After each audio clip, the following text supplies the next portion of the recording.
Hello and welcome to a new video. This video is gonna be long, so if you hate long videos, please don't stick around. In this video we will focus on how to beat 2120 in xwar, and it will go a little bit into analytical, mechanical, nerdy direction. So if that's not pretty much your cup of tea, please, there's no need for you to watch, and it's gonna be a long video, just so no one complains. Why is it a long? It's okay. What to do? Certain things require time. So pretty much this is a request that was sent to that channel in one of the comments of pretty much how to beat this stage in xwar using, well, the same lineup you currently see. And of course, there is no way of me battling that lineup with my lineup because there's a completely different variation of power. Even if I just remove every single hero and I just leave Toku, yeah, she's sufficient enough to take all of them out without even using any of the ships. So we're not gonna go brutal in how to kill them. We're gonna go analytical in how to analyze, okay, what to do, what heroes should I use. Of course, Rockefeller has the stun ability, which can come in handy the more he has the ability to stun different heroes. So the first thing we will do is actually put the hero pretty much in battle and watch what exactly happens, right? Will he have the ability to stun one of them or two of them? It's not really going well in terms of stun, but then when he uses his special attack, more of them are stunned. Okay, so we can at least understand that his stun ability can be beneficial in going in this stage in xwar. Why is his stun ability gonna be useful? Because the more he stuns the enemy, right, the more you'll have more time for Toku and the rest of your heroes to attack and take out, as you can see, one by one and eliminate the fighting heroes. So the first thing we need to confirm, can Rockefeller be useful in this? Yes, we see that he can be useful. Now, will he be able to win alone? We want to see and examine that. And I don't think he'll be able to win alone. He will be eliminated, I think. He did win in 11 rounds. Okay, so we kinda can know now or tell that the needed damage is, well, 37 million to actually beat this stage.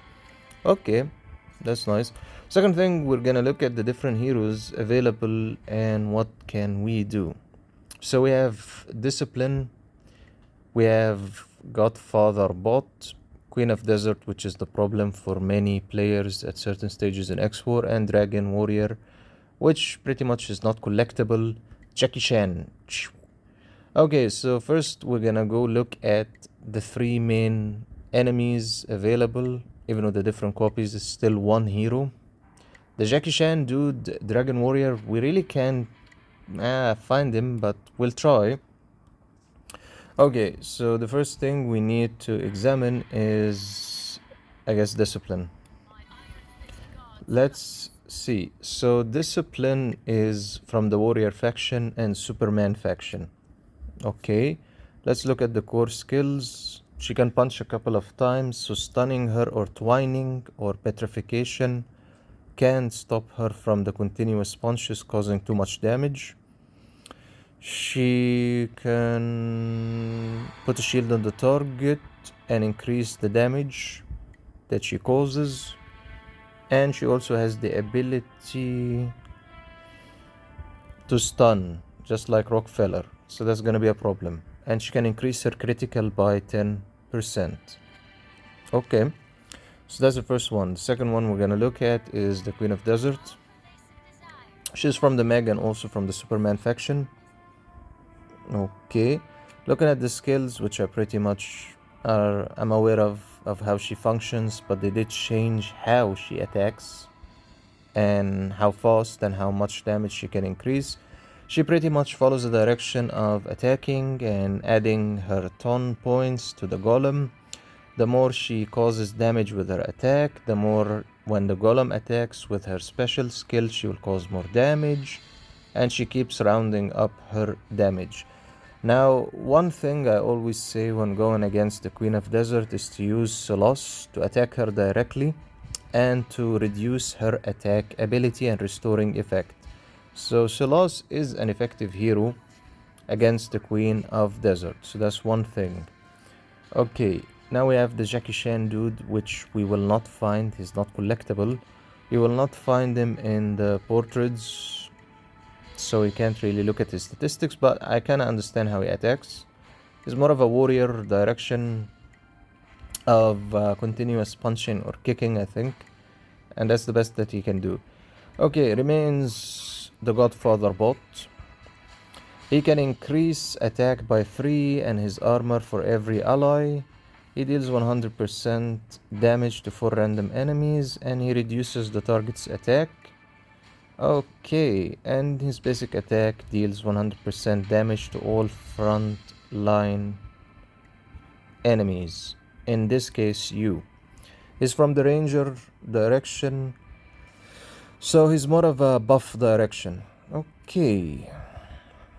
Now going back, we're not gonna go in depth in analytics of trying to understand every single thing about every single hero. We'll just try to simplify it. So that's pretty much sufficient for now. Okay, the next thing, we can see that there is a buff that they're gaining, the faction bonus. The faction bonus grants them extra damage when they attack pretty much you, the innocent player. So they have 1, 2, 3, 4, 5. That's a draft of 5, which will increase their HP and attack by 20%. Now, how do we negate something like this? We can do a draft of our own.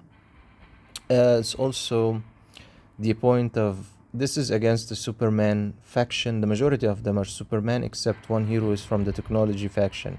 So it would be good to use the dark faction against them and the nature faction against the Superman, but he, the one from the technology, the Godfather bot, will take out, probably, if you're not strong enough, any nature hero you add.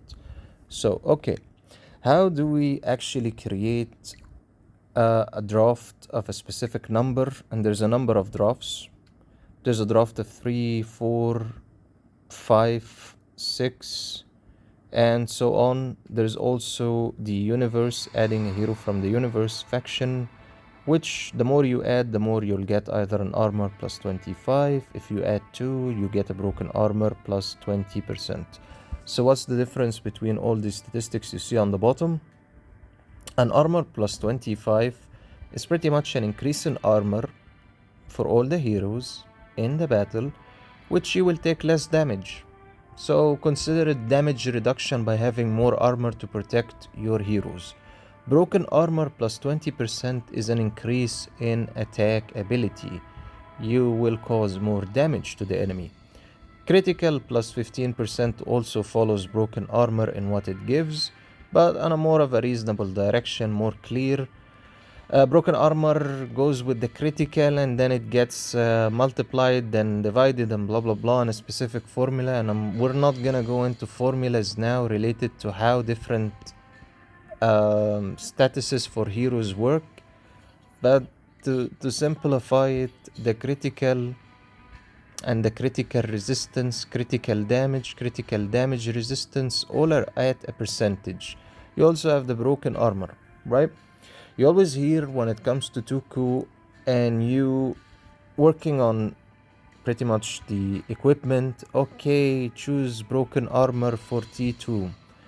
Okay, that broken armor gets broken down into a number and then the critical and blah blah blah blah blah, and it at the final point plus the attack blah blah blah, it's equal to the final number. Every single attack she does, you get a specific number. In this lovely case, we're talking about 7 million of damage, something like that, for this specific hero Toku to attack in my case. So there is a formula, and if you want to go into the formulas and those different data, of course I can share it with you, but we're trying to keep it as simple as possible, right? So the more broken armor, the more the attack can increase and become, the more critical is pretty much every single attack, regardless, will have a higher output of damage.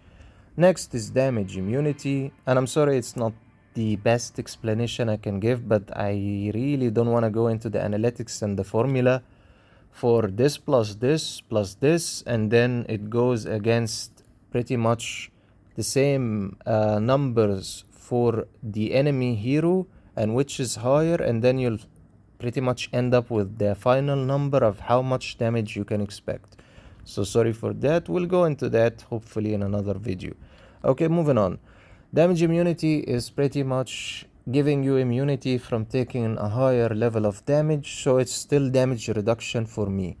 The armor and damage immunity just will reduce the damage, regardless of how you're gonna write it or say about it, right? Yes, it has a percentage, it follows a percentage, so it takes part of the damage you receive when being attacked and reduces it. Speed plus 10%. In order for you to achieve this, your entire lineup needs to be 6 out of 6 universe heroes. That speed plus 10% will allow you to act faster, yes, and attack faster the enemy on the other side. Now let's move into how we can actually create a draft. To create a draft, you need to select heroes from the same faction, minimum 3, and that will unlock a draft of 3. Now, when you're going against in xwar enemies that are stronger than you, using the draft direction gives you a boost of HP and attack percentage, so that benefits your heroes. They act stronger and become stronger because of the allies from the same faction combined together in the lineup. The second thing is, if you use heroes from an opposing faction that are normally strong against the other one, then you'll be able to cause even more damage. What does that mean? It means if you select 3 from the dark faction, you will be granted the 25% extra damage against the Superman faction, which we are fighting here, right? Sorry. So if I wanted to increase more pretty much the draft, I would just add more heroes from the same faction. Okay, and then you'll get to the point of draft 4 plus 2 heroes from the same faction to buff allies. Draft 4 heroes from the same faction plus 2 heroes from the same faction to buff allies. Pretty much it's telling you to select 4 and then you select 2 buffers. Let's just go with that, and let's not go into I will try to simplify it a little bit and just ignore the draft of 4 from the same faction plus 2 heroes from the same faction to buff allies. I'll explain it in the best way possible. It's referring to you select 4 heroes, okay, to simplify it. 4 heroes from the same faction, and still from the same dark faction, you select buffers. For instance, he's a buffer or a support. I kinda consider him that, and so is she. The issue is you'll automatically be moved to draft 6 heroes from the same faction to buff allies. HP plus 25% and attack plus 25%. So draft 4 heroes from the same faction, it doesn't really work like that. Based on how it's written, it's very poorly written. It's more of a select two from a different faction. That's how you unlock it. It's not plus 2 heroes from the same faction. It's 2 heroes from a different faction to buff allies. Okay, so by doing this, you'll unlock something completely useless, the draft of 4, but it allows you to have a different combination mixture, okay, of different heroes and allies. And you'll also see that the coloring is very different on the wings on the side. They look purple. So that's pretty much how you activate the draft direction. Now, if you wanted to go in activating something much cooler, you'll actually add one of the universe heroes. That will give an armor plus 25%. If you add another one, that will give another unlocking point of broken armor plus 20%. Now, why would you use universe heroes even if you have them at a weak level? Right? Good question. The armor plus 25% and broken armor plus 20 is pretty much higher attack and better higher defense. So when you're going against enemies in a battle in xwar and you need that upper advantage of taking less damage and causing more damage, adding universe heroes can be beneficial. Can be. Now, there is also God universe heroes, right? So what's the difference between adding one of them and not adding? Pretty much the difference is that they function the same way as being considered from the same faction. So if you have a better God hero, okay, you can select him and that will give you the draft of 5 directly, instead of selecting a hero from the same faction that will give you the draft of 5. In the end, it's equal to only in the battle more HP percentage and more attack ability, which will make you be able to stand longer in battle and do more damage, which can give you a winning advantage when battling a stronger lineup. Now we've done the the explanation for this part. Let's check what we can do actually. Now, I always recommend using Silas. Whether we like it or not, Silas can attack the Queen of Desert directly, reduce her damage that she can cause, and also slow her down. For Silas and using him in battle, it's always nice to equip him with, can you guess it? Original Time. Now, why specifically Original Time? You already know that each hero has a bar that increases. That bar allows them to do their special move, their skill move. That skill move causes more damage, right? So Original Time pretty much will give you full energy if it's maxed out, and it will increase the speed of the hero to attack directly in pretty much round 1. What's the advantage of that? Silas will be able to attack the Queen of Desert directly without having to wait until he builds up his energy, just like you usually do, without having the time stone. So as you can see, he has full energy in comparison to Afra, standing in number 1, and sometimes he screws up and attacks the wrong the wrong hero we do not want him to attack. So what can we do related to that? Which is a fantastic question. Pretty much, if you go into Silas's details, right, and you go to his skill, he has the disabling ability, right, and he attacks the enemy with the highest attack. By being disabled means that the enemy will be slowed down, unable to restore his HP fully, and will attack with less damage. Now, he's supposed to attack the enemy with the highest attack ability, right? To counteract that, sometimes just moving him around in different locations in the lineup can get him to attack the Queen of Desert. Other times, you're pretty much stuck with whatever he chooses to attack because it's not organized based on your desire. It's based on the enemy, the strongest one in attacking, and it is considering the Godfather bot as the strongest.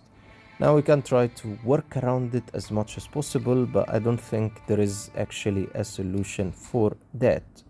But you never know. We'll try. Okay, let's put you in number 6, and we'll go into the numbering and what it actually means and how it can benefit us at a later time. For now, let's try.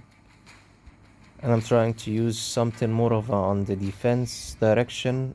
Yep, he's stuck with attacking No matter what we do, not the Queen of Desert. Okay, let's unequip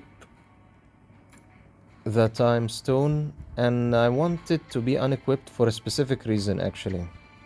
Let's remove all of these good fellows and go downgraded as much as possible. Okay. I removed the time stone so Queen of Desert has time to attack. Right? And now she cannot do anything because I froze her. Ha ha ha ha ha ha ha. Yeah, he's still attacking him no matter what happens. Well, on the positive side, Lady Jane does help with this mess. Okay. And it has been removed, the point of being frozen. Anyway, still he won. So I guess Silas, based on this scenario, isn't the best direction to go with, because he will not attack the Queen of Desert directly. So we're gonna have to use different tactics in order to win. Okay, so one thing we can do, aside from you need to be very careful in which ship you select, right? And try different combinations and keep upgrading at least the group attack ship. Why specifically the group attack ship if you're weaker than these guys? Because it's the fastest in attacking and it causes burning damage that lasts with you in rounds. So it might be sufficient enough to take out the Queen of Desert and the remaining lineups. If you have the group attack ship upgraded, try to upgrade it more and try awakening your heroes more and leveling them up. If you cannot level them up now fully, then you have to rely on different tactics and changing the talents of their attack, which also depends on how much they're awakened, which is another problem we're not gonna get into now. Okay, for now, we will try to utilize what we can with as much cunning and stunning ability as we can. Okay, we need the ability to attack a number of them directly. We also need the armor since we're weak now. We're also relying on the draft of 3 at the same time. Okay, let's see. By the way, I'm trying to select heroes that everyone will have. You're coming out. You're too strong for this. Yeah, let's go with discipline also. Have my version of discipline. By the way, if you're asking why I added she specifically in the lineup, I'll explain what she can do as a buff or a boosting direction. Okay, let's see how far these guys can go in this battle.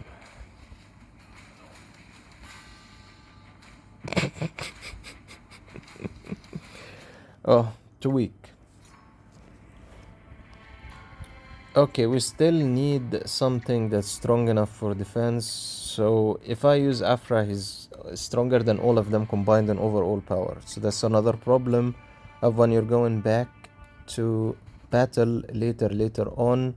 You're pretty much stronger than everyone available in the previous xwars. Stronger than them at least. Okay, one thing at least I can tell you, you can use... Try to use Lady Ivy for twining, right? And try to use...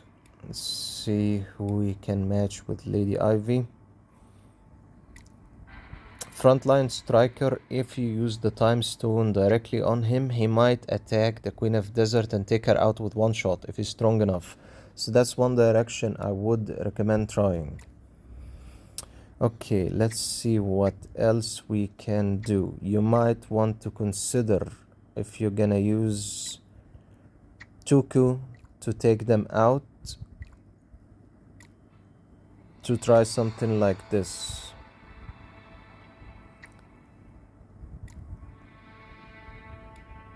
I'm just showcasing a lineup. It's not really about the heroes and how strong they are. It's just for the lineup. They will wipe the entire side anyway. Okay. Now, why specifically I decided to go with this as a lineup? Good question. Okay, so number one, 9-tail idols. If you give her the time stone, you already know that she will attack. Her love, whatever attack, will allow every time you take damage, the other side will take part of that damage reflected back at them. So that can help in the damage she causes, she'll take part of it back with all the enemies. That's one thing. She can be good at Ninetales Idol, and she's used against Van Helsing in the first place because of that, to reflect his damage back at them and Van Helsing. Second thing, Q-Pin has the ability to increase the defense of the entire team and also attack. He is a support in the first place. So using him can be beneficial to help Toku in increasing defense and I guess boost a little bit her attack. Okay, now moving on to combat. Pretty much his ability gives speed to Toku, and mixing and matching him also with Storm Falcon will give her extra speed so she can act fast and eliminate as much of them as possible. If you're gonna go for a battle of speed, then you need to speed up Toku. If you're gonna go for a battle of slow everyone down, even if it looks annoying, Mecha Valkyria.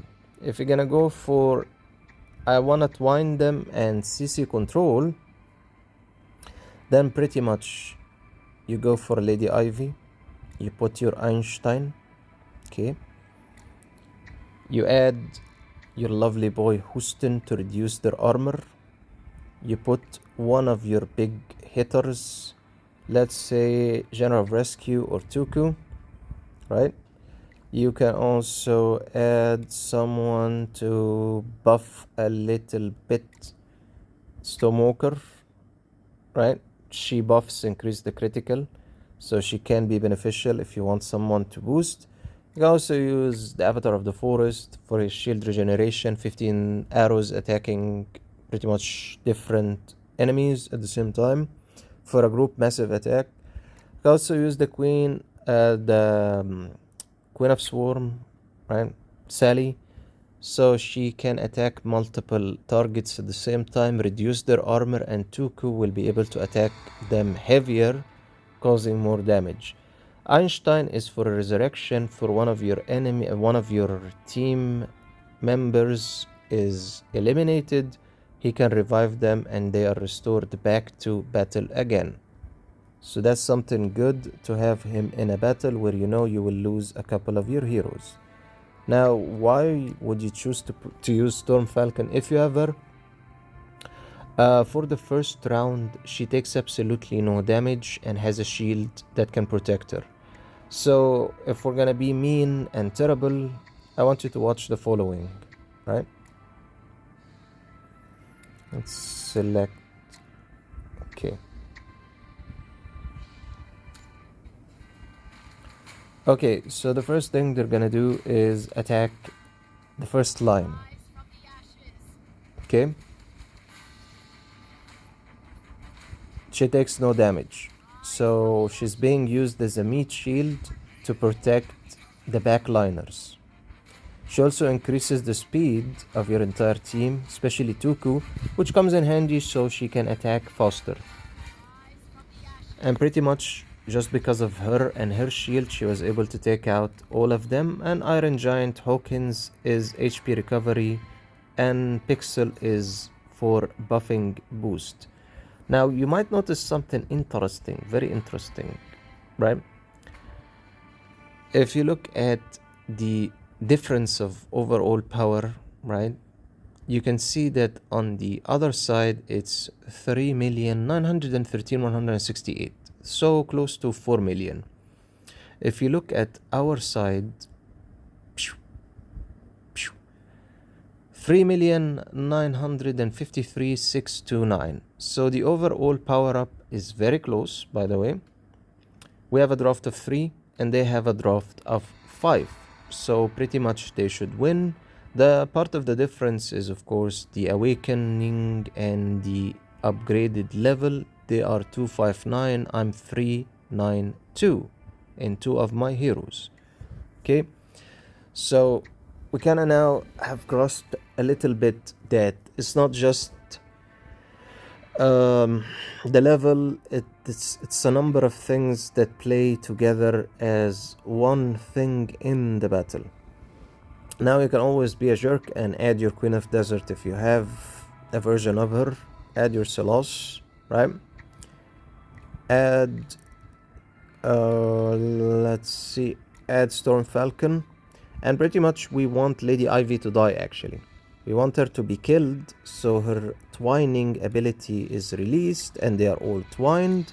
And let's assume the best, that you will put someone to take them out here, and he's weak and not really awakened and hasn't gotten any love, so just put him here and just go into battle.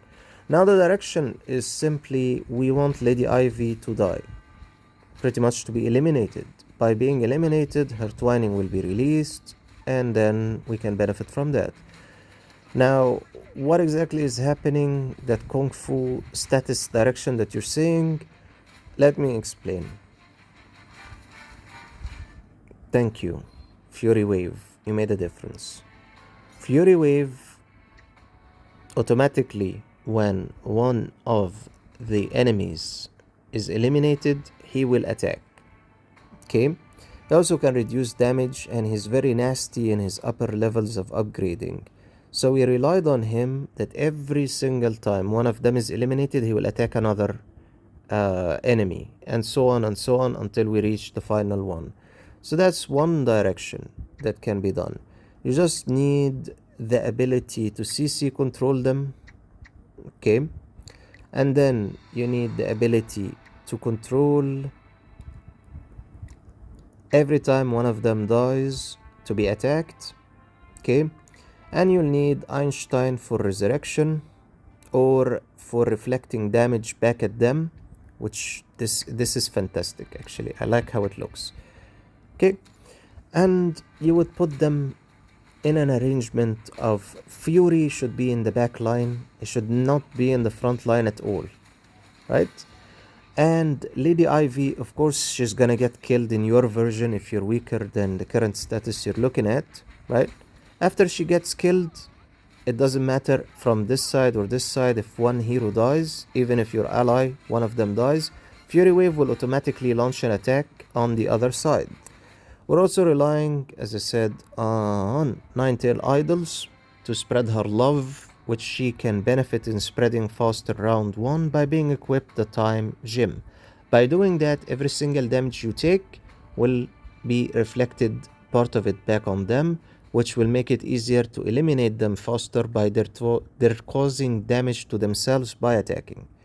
Okay, let's remove the lovely boy of Fury Wave, and let's go into another direction. By the way, I cannot give a specific lineup because even if I add the weakest, okay, let's just go randomly.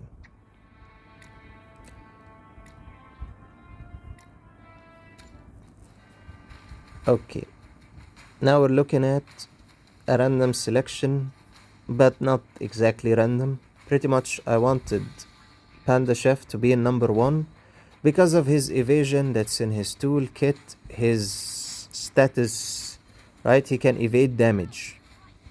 By him evading damage, he takes no damage, and he has the ability to recover, right? So he can protect the backliners from taking damage by him not being eliminated. Okay, second thing, Mother of Swarms has the ability to attack multiple targets at the same time and leech from them their HP and recover her HP on her own. So this is why I'm saying I cannot give a specific lineup, because the majority of my heroes will eliminate them. All in all, let's say you lack and need to check. Do you lack the ability for attacking, or do you lack the ability for HP and defense? If you're lacking the ability for HP and defense, then you need a buffer and a debuffer, right?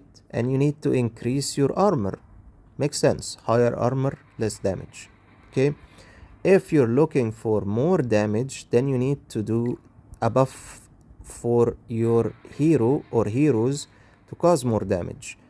Okay, so let's have a look at exactly what are the heroes that can be used for CC control and what heroes can help you to buff your, let's say, Toku or general of rescue to attack better or higher damage.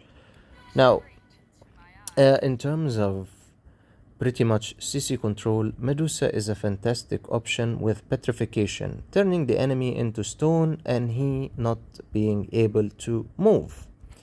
So that's one thing. Twining, I think you're pretty much familiar with it. It's veins that wrap around the enemy and they cannot move. So that's Lady Ivy. Okay, so these two are for CC control, fantastic. There's also Anna. Her charm CC control pretty much makes the enemy attack their own self of pretty much the same team, right? They cause damage to each other. And she also has the burning effect when she uses her special skill, so the damage carries on. And she recovers part of her HP because if you didn't notice, she's supposed to be a demon and she sucks their HP. I don't know if you ever noticed, but she actually has a long tail and has demon horns, so she's a demon that sucks HP, right? Okay, so these are the three good examples of CC control heroes. Now, if we're gonna look at buffers, which you will always look into their profile, you'll find that they have support, right? What exactly is Q able to do? Q, when your heroes take high damage one time, he will restore a good amount of the HP. It's not actually reflecting the damage back, it's negating that damage after it has been caused, and they recover HP one time. So Q can be a saver in battle. By you take heavy damage from the Queen of Desert, he recovers part of the HP one time, and that's it. Okay, and the more he lasts in battle, he increases their defense, etc., etc. So he's a good buffer. Next on the list, Camp Space Kong. This is the guy who actually has the ability to reflect. Yes, he reflects the effect or kinda the damage.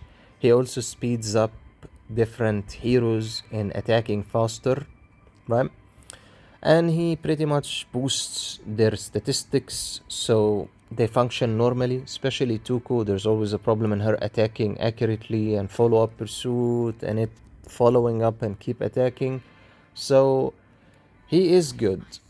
He's fantastic. He also when he attacks, he reduces the armor of the enemy. He attacks the three front enemies, the first lineup, the three enemies in the front. By reducing the armor, they take more damage. So he is considered a buffer and partially the buffer in reducing the enemy's target. Now another good example is Machina Valkyria, Kenley.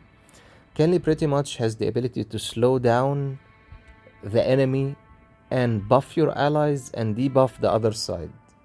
For more understanding of what that nonsense pretty much means, aside from her own attack, right, we're looking at the buff direction.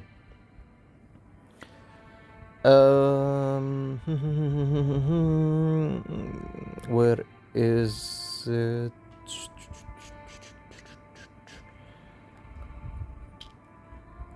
I have no idea, and I'm anyway, from what I can see, she does in battle related to the CC control. It just slows down the other side and gives you an advantage of control of you go first faster in attacking.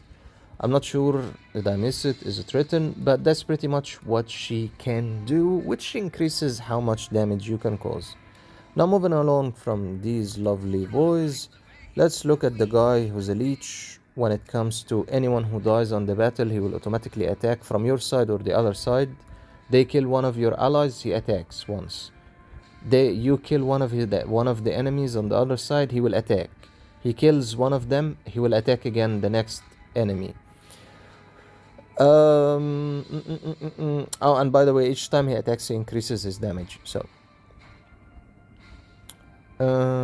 And he can silence the enemy for 2 rounds. And this is exactly what we're after, the waiting game, right? It initiates a very strong attack, okay, that can go up to 400%.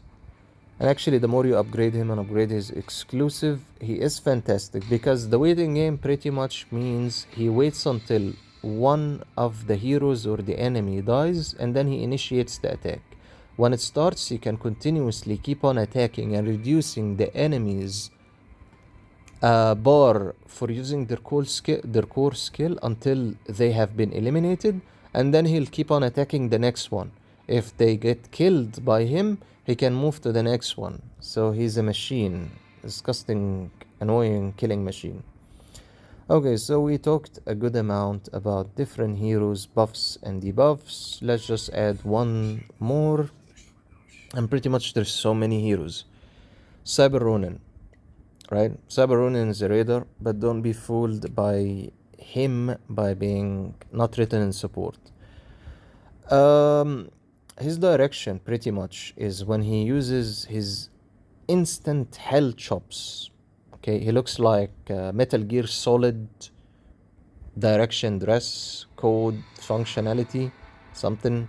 That sword, beautiful armor. Anyway, when he attacks the front row with his special skill, after that attack, he leaves a permanent mark on the target, causing the target to take higher damage every time another hero attacks.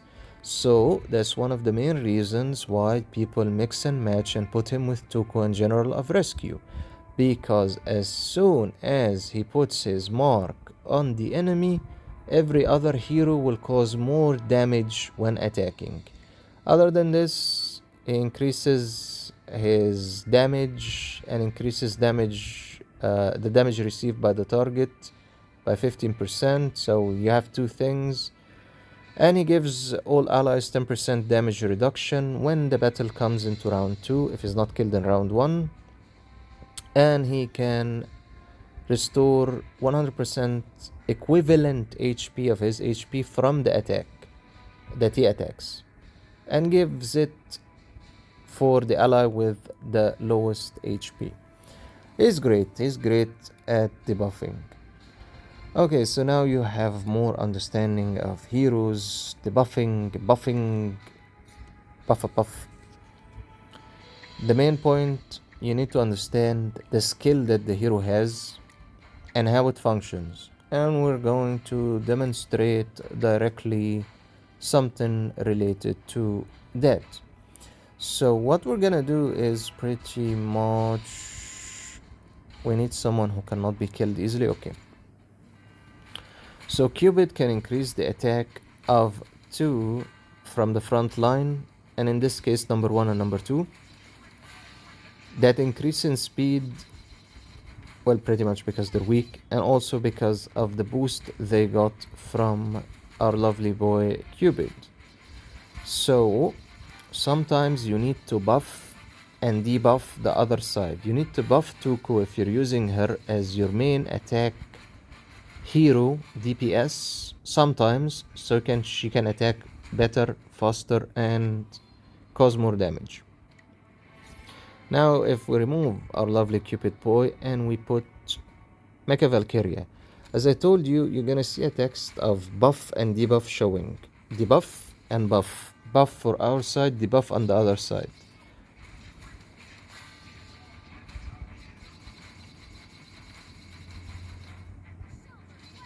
That's pretty much a buff, as you can see how buffed she is in attacking. She's not gonna stop, is she? Okay. Same results are not guaranteed. It depends on your Toku. Okay, we fully get that you've been buffed to a high degree. That's why you will not stop attacking. Okay, fantastic. Now she finally stopped. Okay, so Mecha Valkyria is a fantastic choice to go with. But what if we didn't use Toku? We used General of Rescue. That's a good point. Let's see what happens. Again, they get the buff, blue text, and the debuff on the other side. Okay, so you're asking yourself, okay, so what's the difference with the debuff or without it? Let's remove Mecha Valkyria and see how much damage he can cause without a buff. We looked at the first attack was almost 24, now it's 11. I think they also changed. No, they didn't change numbering of alignment of the lineup. So by the debuff, he was able to cause more damage in every single attack. Let's see if he gets some love from Cupid. How much can he cause damage? Now we're talking about damage increase, right? 27. Okay, you clearly saw his first attack, initial attack is to number 1 and it gave a damage of 27. Now without Cupid and without Mecha Valkyria, 11 million. So you can clearly see that the buff of adding an ally that has that skill makes a difference. Okay, so what's gonna happen if we suddenly put another support hero? Well, the first thing you can see that he increased the armor. You can see that text, and automatically, did you see instead of causing the 17-ish million, he's causing more damage, right? And his attack now is gonna help in causing more damage when General of Rescue attacks. Their defense has been increased, and he actually used evasion just now. Evasion is the ability to pretty much gain no damage, ignore damage received completely, as if they weren't attacked. So combat type Q is fantastic in increasing defense, and when your allies are hit with a critical, one time he will boost them up and spread his shields to every hero. Okay, sounds all good and all fantastic. So let's carry on in looking at, let's see, another buffer direction. Increasing critical. And let's, for the sake of argument, use a different hero other than the two I just used. Let's see what hero you guys like to use these days.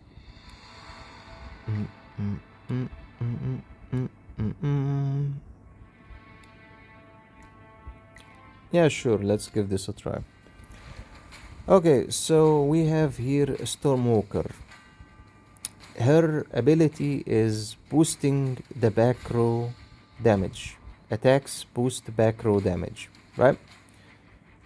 As you can see, we're now in stun direction, and our lovely panda is just using evasion to escape damage as much as possible, and somehow, surprisingly, we still won.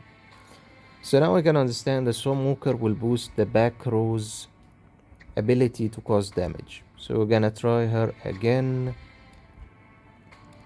and this time we might go with, yeah, why not, Evil Bot.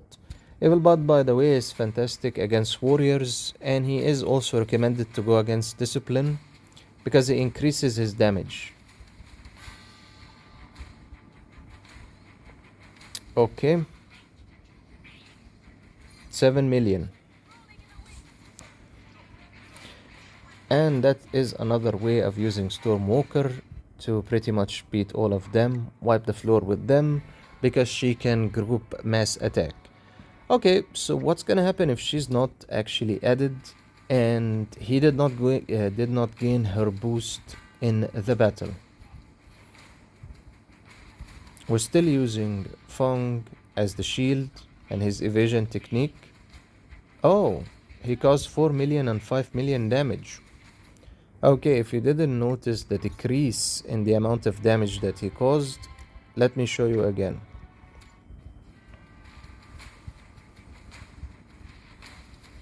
Focus on here.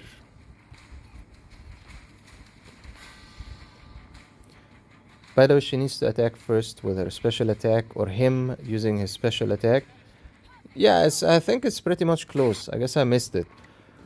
In any case, her presence increased the critical a little bit in his case, which benefited him in faster attacking and better. So it's still okay, but not a major boost you can see. Now, another hero I would like to actually talk about while we're at it, which I think this will help more people to understand. Miss USA, Serena. So, Serena has a fantastic ability of increasing the armor by 20% and attack by 10% to allies in the same faction. At the beginning of battle, Serena increases armor by 20% and attack by 10% to allies in the same faction. Serena is from the Superman's faction. So what does that mean? An A hero that actually can be used to buff your heroes? Yeah, pretty much that's why we use Cupid and different heroes that are considered weakish to buff our heroes. You pretty much throw her somewhere beneficial, right? Somewhere you don't need her. And then you would add Superman faction and they will be the ones that get the buff. Yes.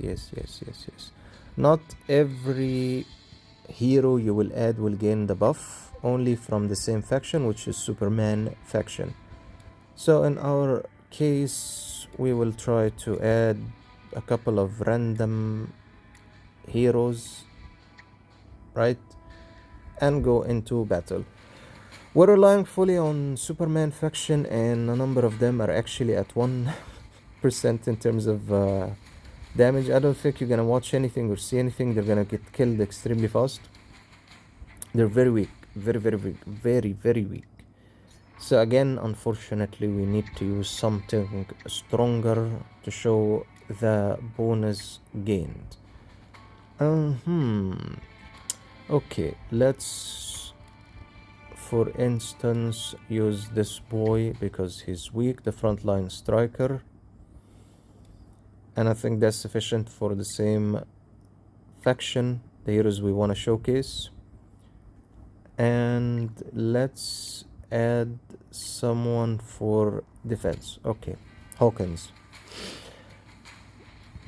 Okay, now she's in the same line with the frontline striker, and we're hoping that she increases his attack, etc.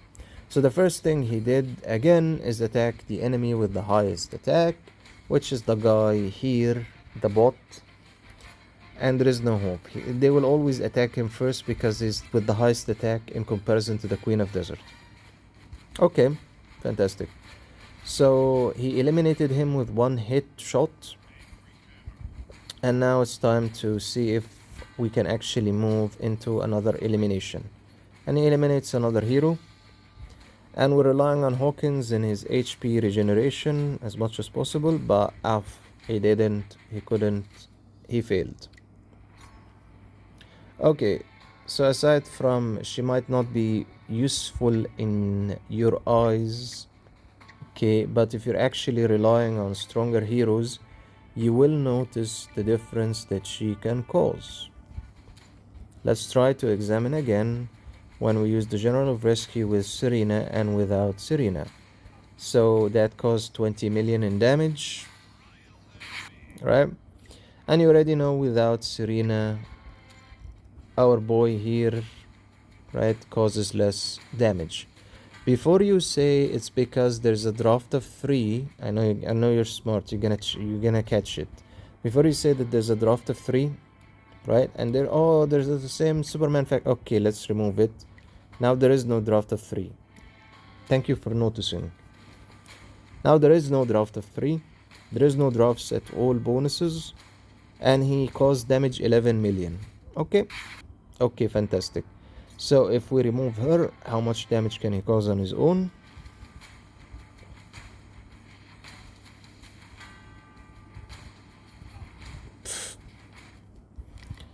In any case, even if Serena fails to show you during the video what she can do, it's okay. She still does what the profile actually says she does, and she's been tested in Galaxy and Faction Galaxy sorry, in Galaxy Wanted. She's been tested in Galaxy Wanted, and she actually does give what is said in her profile, especially when you're relying on Toku to wipe out in a specific layer as much as possible heroes as fast as possible. So going back to our main objective, which is figuring out how to beat here. The recent clearance is me. That's annoying. Okay. To wrap this up, because I kind of extended too much. Nerdy stuff is cool sometimes, right? Try to go with first a draft and going also with the faction bonus. Okay, if you're stuck with certain heroes, work on them to become stronger and upgrade their level. That will eventually help you, but at least you need to understand which heroes can win the battle. Okay, so Silas, for instance, can be beneficial. Rockefeller, frontline striker, and then Fury Wave. If you do not have Fury Wave, go for Lady Ivy. If you don't have Lady Ivy, go for Medusa. Backside, not the front side, so she doesn't take damage and gets eliminated too fast. If you want to reduce damage, right, and chain them, slow them down, use Behemoth. If you want someone who can group attack, Mr. Friday. Okay, so at least now you know a couple of heroes you can select. You can also use Nine-Tail Lady Idol, blah blah blah, in terms of causing damage to them when they cause damage to your heroes, which can be beneficial. So I would go with something like this. See, so nice, so beautiful. And also I would give the time stone directly to either Lady Idol, right? Nine-Tail Idols, or to frontline striker, or to, if you want to go directly with Silas attacking that evil bot thing there, the god whatever that is, Godfather bot, he will automatically attack him if he has the time stone equipped to him. Now, what if you try different things and you still aren't winning? What should you do? You need to understand, are you lacking defense? Are you needing more speed? Are you needing more HP? Do you need to actually go into a full draft from the Superman faction or the Dark faction to gain the bonus, which will make you stronger and it's sufficient enough to win the draft of 6 plus 25% attack and HP? Or your issue isn't all of that, your issue is you're too weak and at a stage where you still cannot win. Okay, at that stage I would recommend you actually utilize as much as possible from the artifacts you already have. Original time is the one I keep referring to. Equipping it to a hero will allow him to use their special core skill in round number 1. Now, Primal Power will increase the attack of the hero at the end of each round. They will cause more damage. Eternal Soul, the attack can be increased according to the HP. So the less HP, the less the attack will go, which is not good. Also, if you have Fictional Reality, please equip it to Rockefeller or equip it to a hero like Einstein for that battle. If you have Braveheart, give it to, if I remember correctly, the lineup that was said, give it to a hero that you want them to survive and he causes as much damage as possible. So if I remember, we had something similar, something like this. Okay, for the time stone, I would give it to Toku. If that doesn't work, give it to Houston. Why? So she can do her special core skill directly, which might wipe out some of them. Okay, we're going into desperation solutions. Okay, for Rockefeller, if he sucks in stunning them and you want him to attack early with his, that horse riding direction core skill, try give him original time. And I'll show you why giving him original time even if it's not recommended. Don't do it, but this is for a solution, right? When you give him original time, he'll start the battle with full energy. When he has full energy, he will automatically do what you just saw. Okay? And that will allow Toku to wipe them out one by one. And then Einstein would be there to resurrect if any of them is fallen, and Afra will be there to restore HP for the damage caused. So that's one way you might want to do it. That's one way you can do it.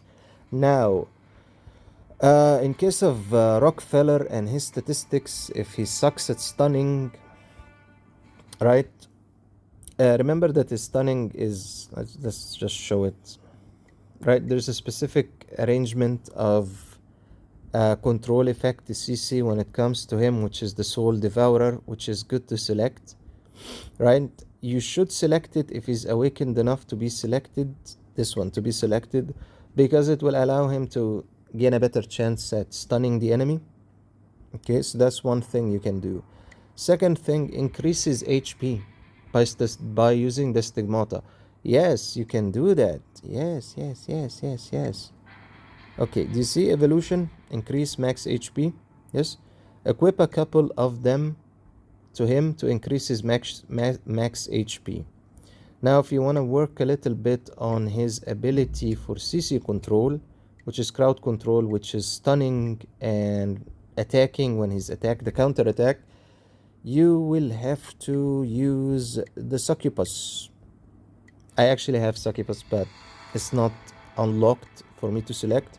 The succubus boosts his CC ability, which is crowd control, which is more stunning, and the ability to control partially the enemy. If you have phantom, go for phantom. It will block the damage from being taken at least for one turn and then reduce it ish. If you have thorn or inflame, it will cause damage to the enemy when Rockefeller attacks, and we're relying a little bit on Rockefeller and the number of more of a support heroes, also Toku, right? So we're looking at something maybe like this in positioning. Number 1 Rockefeller, number 2 Toku, number 3 is not Afra, I'm sorry, it should be like this. Okay, this, don't ask me why, I'll explain why. You don't need to ask.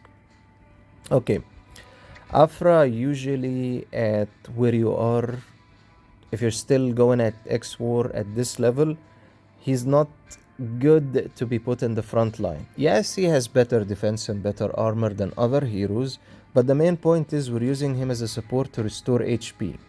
Okay, so it's better to keep him in the backside and keep Einstein in the backside, so Einstein doesn't get killed, because you rely on him for resurrection. Now, if your Toku is weak enough, she's not strong enough, put her in the back, right? Like this. Or put her in number 5, but not recommended, she'll be less slower in attacking. So keep her in number 4. By the way, the arrangement of 1, 2, 3, 4, 5, 6 is how they will attack actually. So it doesn't really work like that always, depending on the speed of each hero, but it should go into 1 and then 2 takes his turn, 3 takes his turn, 4, 5 and 6 as a hero takes their attack turns against the enemy. Does it work like that? No, the speed factor of each hero plays in how fast they will attack before the other. So if I put Toku in number 4, she'll still outbeat Rockefeller in attacking, regardless, because she has a higher speed in attack. Okay, so now we can clearly understand that there are different ways to position it as a lineup, mix and match, cocktail, play around, right? We can put General of Rescue number 3 because he has a strong, what is it called in his case when he takes damage and then increases his attack? Oh, block. He can block the damage taken and it becomes reduced, right? So Rockefeller can be left in number 1. Also, If your General of Rescue is strong enough, you can put him in number 1 to block the damage. It's not gonna be fully blocked, he'll still take damage, but it's still good. Now you can also put him in number 4. I'm giving you different options of how to try and arrange it, right?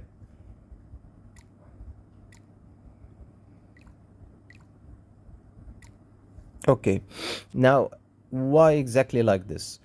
Okay, so we know that Houston has continuous attack that reduces armor for the enemy, so they will take more damage when Toku or General of Rescue attacks. Now we're keeping them in the backliner number 4 and the number 6 to protect them from taking damage. We're putting Einstein because he should be more difficult to kill than kept, so he's more of a meat shield.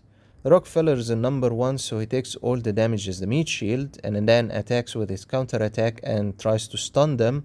And then there's more time for the backliners to attack and cause damage and take them out while they take no damage from not being in the front line. And then the Queen of Desert will automatically attack all of them, causing damage to the front line and the backliners, right?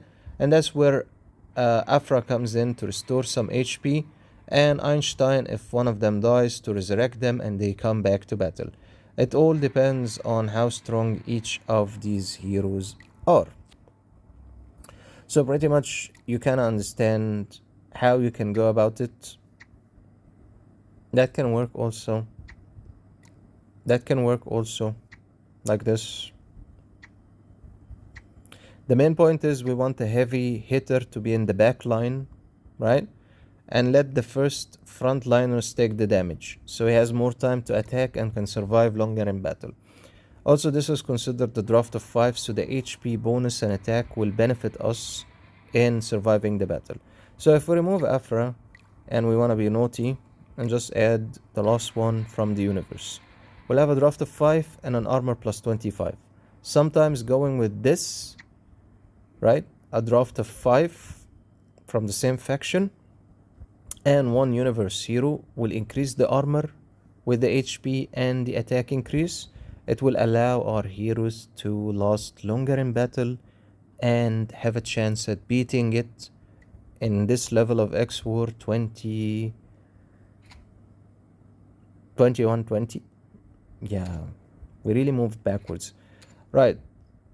So at 2120, that can be a good direction if you're not strong enough and require that simple additional boost of HP and attack and armor that you can gain inside the battle. Yeah, sorry, I forgot which xwar we're at. I keep moving around the entire map back and forth. Alright, I hope this kinda gives a little bit of clarification how to go about xwar in different ways and understand what to do exactly. Use the draft, use the bonuses, the faction bonus, understand what your hero can do, and look at the hero from the other side and examine what can be done and which hero is better utilize the skill to actually take them out. So again, remember always, Silas has an assassin killing direction. If equipped with the gem, the time stone gem, he'll automatically attack that evil looking dude, the Godfather bot, and he will cause a disabling direction that reduces the recovery effect, slows them down, and causes that hero to do less damage, or he will take the hero out immediately. So that's Silas. The frontline striker has a similar direction, and at the same time he can increase and recover HP to your allies. Increase the attack, recover HP. So 1 hit, 1 kill, that's what I would call him. The second one with 1 hit, 1 kill, if he's awakened enough. And the third one, Devil of the Forest, if you equip him with the Time Stone, is 15 arrows and regenerative shields for HP can benefit you. Okay. And then we have Stormwalker for increasing the critical. Right, so 1 Stormwalker, 2, 3, and 4, 5. Increase your armor, increase your defense, recover when you take high amount of damage 1 time. Here is Q. Combat, when you wanna reduce their armor, speed up your Toku or General of Rescue and increase the attack damage they take. Q is your dude to select. Cyber Ronin leaves a permanent mark on the enemy, causing them to take far more damage and recovers partial HP and increases damage immunity. So he reduces the damage your allies take and allows more damage for them to be given. Next, the buffer debuffer Valkyria, Mecha Valkyria. Debuff them, slow them down, increase buffing for all your allies. They take more damage, they're slower, and that might just get you to win. Finally, Stormwalker. Increase your critical, which is your normal basic attack, and attack massively group all of them, allowing them to be killed faster and easier. Rockefeller, the dude that can counteract and stun them, and as soon as he is being attacked, he could automatically respond by attacking. Also, do remember for Rockefeller, he benefits from being given Banshee.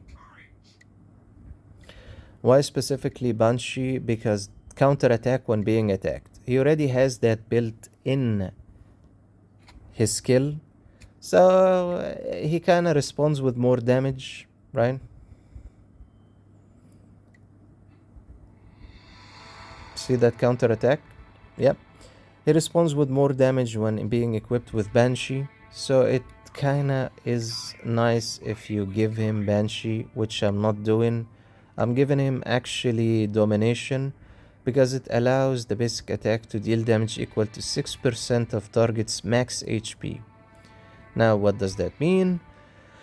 His basic attack, his normal attack, should cause damage that's equivalent to 6% out of the 100% of the target being attacked is maximum HP. So if it's 100%, you attack by 6% out of that 100. Is it accurate? Nah. No, of course not. That would be extreme. But it does give him a boost when attacking. I'm also using the skill damage by annihilation that will increase the specific one, his critical damage resistance. What does that mean? It means when he's attacked by the core skill of the enemy, he has more resistance of taking damage from that special attack. So, the last thing I would leave you with, when in a problem related to xwar, remember to change your stigmata, increase it, upgrade your equipment, the T1, the normal equipment, or recast it, or cast it from C. Yeah, this is recast. Do a recast it, or advanced recast it. Maybe you'll get something better, or evolve it to T1 or T2. Also, mix and match the stigmata, try different things, play around with the hero talents, you never know. And this is a completely different thing that should be explained in a completely different video of what exactly are they and how they function, and why I keep playing with them too much, unlike different players. Here, I'll leave him with original time just because it looks nice on him. I'll need to remove that later and change it. Anyway, thank you so much for tuning in and watching for this extremely long video. I hope it was beneficial for you to understand how to analyze, and I hope it didn't burn the fuses of your head and trying to understand how to beat xwar. And if you're wondering, I'm your host, Epic Gaming Doggy, and currently I'm at xwar 32.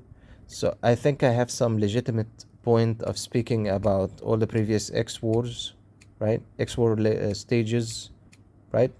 They're all in perfect condition, perfect total stars. So don't question too much. If you have something reasonable, of course, write it in the comments, and definitely ask away what you would like to see in an upcoming video. And this statistics video, analytics, nerdy, I'll try to maybe shorten it to 5-10 minutes, because I'm gonna die and everyone will die if it's every video is 1 hour plus. Just one thing you should remember, some videos will have some data, statistics of critical and other things, since people who are nerdy interested will enjoy that more. So I'll try to shorten it and work on it. In any case, this video needed to be long to explain different things of buff, debuff, boosts, the draft bonus, the camp faction, and pretty much how to think as a player when it comes to xwar, and how you can enhance your experience in playing in the game, and think for yourself how to create a lineup and how to beat the enemy without needing to ask or feel like you're stuck and what I should do. Also, do remember I talked about the group attack ship, which is recommended to use. If you're lacking still HP, use the restore spaceship, and if you're lacking that extra last kick of attack that comes very late but ends the situation, it will be the black samurai. Definitely we'll go explain also the ships stage by stage, step by step, piece by piece, limber by limber, and we'll go over different things related to the mechanics of the game.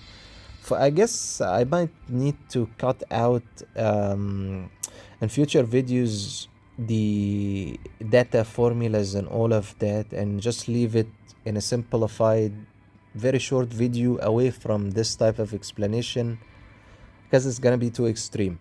Anyway, thank you so much for tuning and giving your valuable time to watching this. If you hate analytics and hate mechanics and hate nerdy stuff and hate excessive, very long explanations, please do not watch this series and save yourself. All right, thank you so much, and we'll see you in the next one if I'm still breathing. Have a great day ahead.